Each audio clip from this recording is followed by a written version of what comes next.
Did you know that only 5% of the entire global population are entrepreneurs? And even then, only a small portion of actual entrepreneurs think like entrepreneurs. Now, thinking like an entrepreneur is actually not good enough. To make it big in the world of entrepreneurship, you've got to think like a grandmaster entrepreneur. In this video, I'm going to teach you how to think like one. Now first, who is a grandmaster? Now, this is the highest title awarded in chess. A grandmaster in chess has different qualities, but one of them is that he can see and plan 10 or more moves ahead of his current move. He'll be looking at the chessboard, and despite the fact that he's looking at one particular move, he can actually see himself 10 moves away, not just the particular spot that he's in at the moment. So how do we throw this ability and quality into entrepreneurship? Let me explain this to you. First, they recognize opportunities. Now, you've got to train your mind to be able to recognize an opportunity, usually by solving a problem. Whenever there is a problem,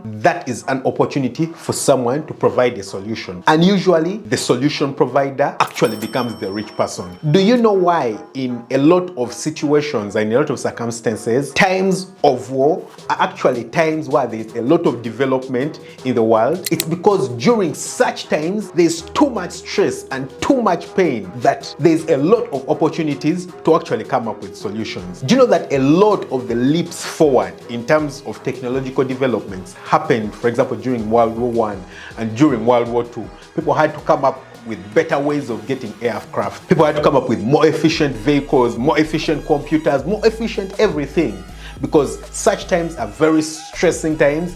Everything actually needs a solution because everything becomes a problem. People are dying, men are dying, your enemy can attack you from any direction, and you actually have to come up with an idea that will solve that problem. So instead of crying and mourning and saying that, hey, no one is helping me, I'm going through difficult times, you've actually got to realize the opportunity. For me, for example, one way that I exploited an opportunity is when I noticed that in my local area, there was actually a deficiency of eggs. I decided at some point that I was going to go into poultry farming, but I didn't know where to start the poultry farm. Everyone was starting their poultry farms in urban settings because there was already market there. But then I noticed in my local area, eggs were being brought in from very far away. I told myself, why not actually start the business right here? Start the farm right here. I don't need to move my eggs any distance. I don't need to move far to get raw materials. Everything is right here. I recognized an opportunity. I recognized people's pain, and I decided to solve that problem.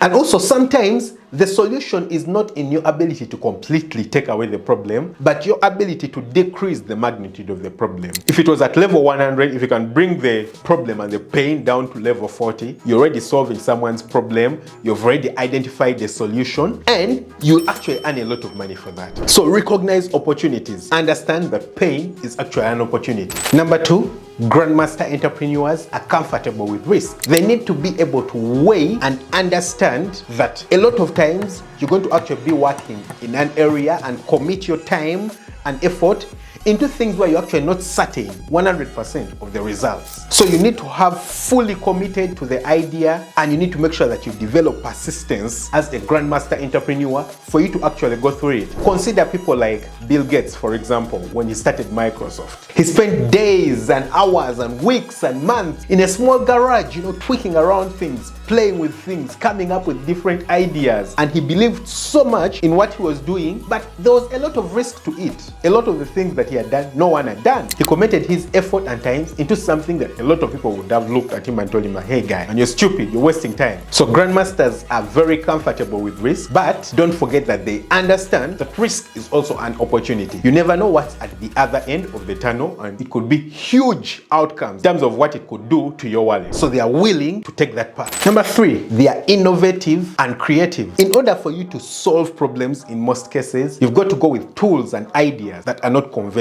Because if the problem could easily be solved through the conventional method, most probably this problem would not be existent. You've got to think outside the box. Think and consider something that people have actually not seen before. Look at Steve Jobs, for example, when he came up with the phone. He revolutionized the phone. Now, there were phones already present. Everyone was looking at phones in one way. Someone would probably have to to have a phone, a camera, a calculator, a music device. Steve Jobs considered, what if we put all these things in one device? You have a calculator, you have a lot of songs, you have a camera, and you have an actual phone in one single device. That completely revolutionized everything. So sometimes you need to stop, think of something that has never been existent for you to solve a problem. You've got to be creative and think outside the box.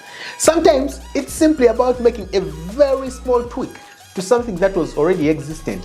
Nothing about thinking completely outside the box. Just sit down, look at this thing and tell yourself, what if I did it a little bit like this? It could be a way that no one has actually thought about before, and that's what will revolutionize the world. Number 4, they are flexible and adaptable. You see, grandmaster entrepreneurs not only learn to change, but they do expect change. They expect that change could come at any time, in any way, either for the good or for the bad.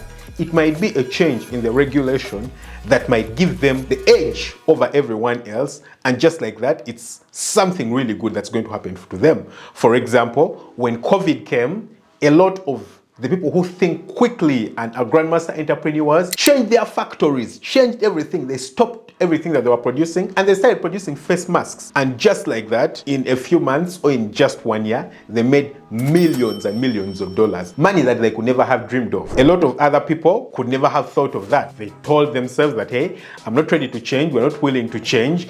We'll stick with what we are doing. And a lot of them fell out of business. So sometimes the change could come for good, but sometimes the change could come for bad. So you understand that, for example, a war could break out wherever you are and you need to change the way you do everything. Sometimes you actually need to close the company or the business that you're doing and go to something else because all of a sudden it's not viable. Number 5, entrepreneurs have initiative and self-drive. A lot of times, entrepreneurs actually start off things on their own. They don't need motivation from anyone. They are able and ready to create goals on their own, create the drive on their own, to actually push through and achieve their goals, and they won't let anyone convince them otherwise. Finally, grandmaster entrepreneurs are great at communication and collaboration. Grandmasters actually understand that you can't do a lot of things alone. You're moving down the hill if you focus on doing things alone and actually achieving big things alone.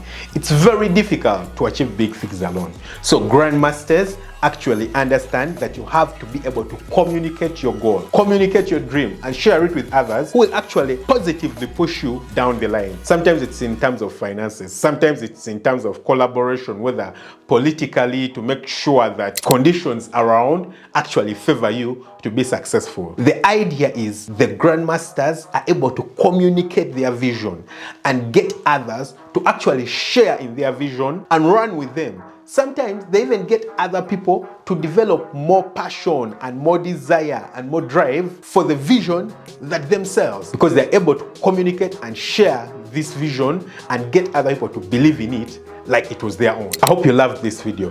You can click right here to check on this video where I share about different passive income ideas.